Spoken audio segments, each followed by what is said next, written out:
Okay guys, let me get right to it. I'm going to graph one quadratic that's in vertex form. There's three forms for quadratics. My first video was on intercept form. This one's vertex form. I'm saving perhaps the more important one for last. That's the standard form. Anyways, let's go. On vertex form here, what do? Again, we don't do negative b over 2a. We're just going to start by making our table. And we're going to look right in there to find out what makes that 0. And it's negative 6. You agree negative 6 plus 6 is 0. See, that negative 6 is where my vertex is. It's where my line of symmetry is going to be. Okay? So I'm going to put that right in the middle of the table, negative 6. Negative 6. And then again, I'm just going to count up and down a couple of numbers. And I'm ready to fill in my table and graph my quadratic. So let's start with negative 4, obviously. And we're going to plug it right in there. And I just want to remind you guys, using the calculator, and if you type in exactly like that, with parentheses, powers, and negatives, you're going to get the answer right every time.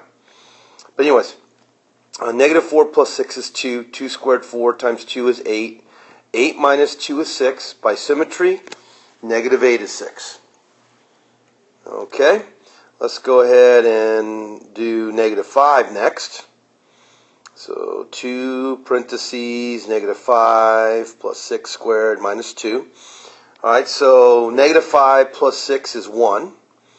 1 squared, 1 times 2 is 2. 2 minus 2 is 0. Oh, we found our 0. That means negative 7 is 0 as well. And now the only thing left is the vertex, negative 6.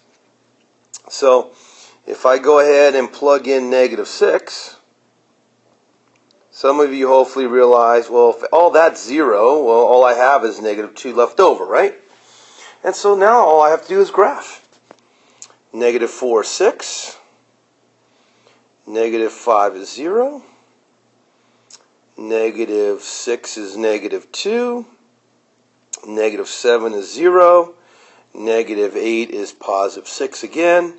Here is my parabola. Okay. And now, again, because they may ask you some questions or some parts of the graph, let's get right to it. Here we go. So here I use Desmos, guys. It's the exact same graph, you notice. For example, see how I have the same two zeros, or what we call roots, or x-intercepts, at negative 5 and negative 7. I also have the vertex down here at negative 6, negative 2. Just like what we got here, right? See, my zeros, my vertex, my intercepts, whatever you want to call them. Let's not forget that the axis of symmetry is the one that goes down the middle through the vertex. In this case, the axis of symmetry is x equals negative 6. And there's one more they could ask I didn't put in my other video, is they could say, hey, see this min or the vertex down here? Let me use green, that seems to show up a little bit better. Is that vertex a minimum or maximum? Well, guys, if you follow the graph, right? If you follow this graph, don't you agree that that vertex is the lowest that it ever goes? It's the lowest that it ever goes. That's why we refer to it as a minimum value. Minimum value. Okay? And so if you know everything I'm showing here, guys, you should do just fine on tomorrow's quiz. See you tomorrow.